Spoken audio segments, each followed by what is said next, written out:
Hey, what's up, everybody? So, Spatial Zeus came out, and I've been looking forward to it since I heard about it. I like it. I think it's a different play style, and to have something to mix things up with in a game like this that's been out for so long is always welcome, so long as balance, of course, is always considered first.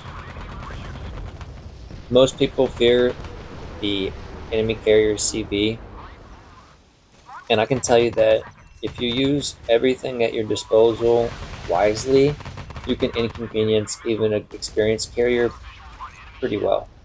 I'm not saying you can stop him. I'm just saying he's going to have to devote a lot of resources to taking you down. And a lot of the times, if they're not good or they don't have a really good build, they're not going to be successful. And it's just going to be a waste that'll yield bad fruit for them at the end of the match.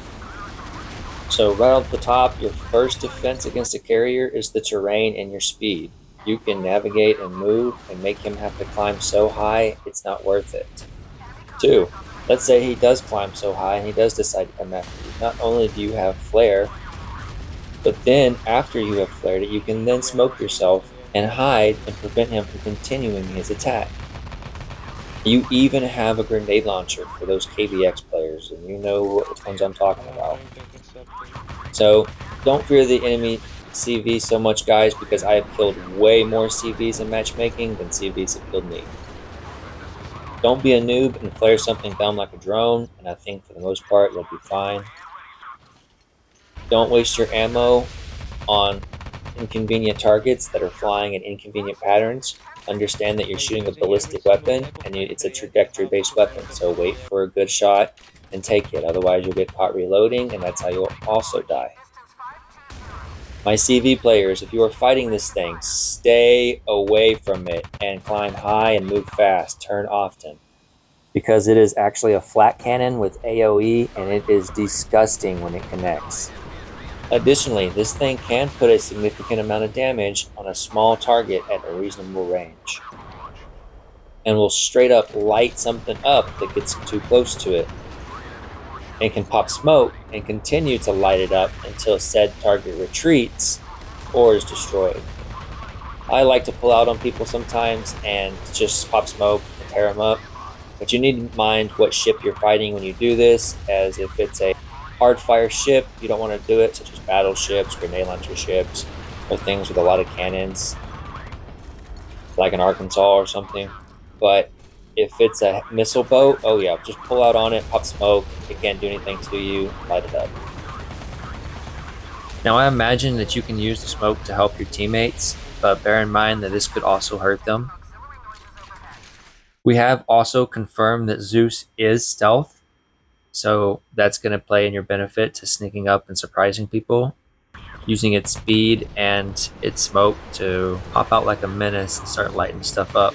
This can go both ways if you don't time the smoke right, or you pick on the wrong ship, because your health bar is not that big and you need to be swift and smooth your actions. Timing is key, and speed is important. Misplays are not affordable in this ship, and I think that just adds to the excitement. Some people are trying to compare this to Argonis, but they are nothing alike.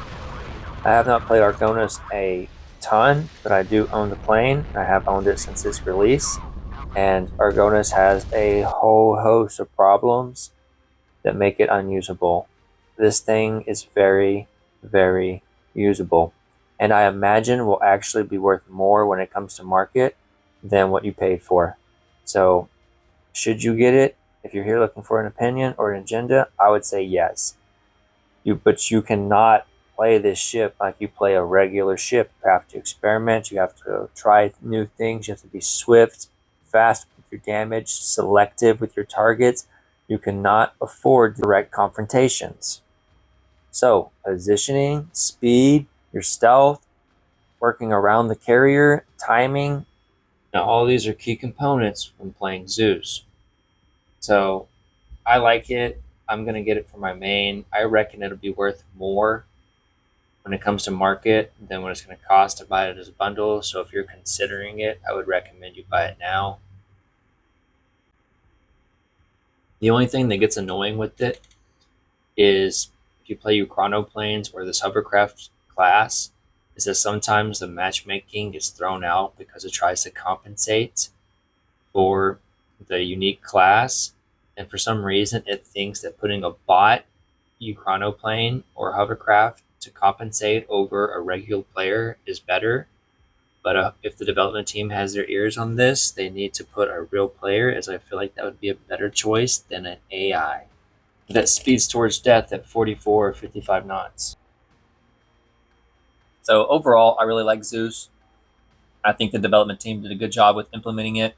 Argonis was really weak in my opinion, and this one is much more usable in the general matchmaking. It looks really cool, it sounds really cool, and we will definitely be seeing more of it on my channel. Let me know what you all think of it below. Have you encountered one? Do you plan on buying it? And does it compare to Argonis? And if you all liked the video, be sure to leave me a like. It helps me out. And subscribe if you're new to the channel and want to see more.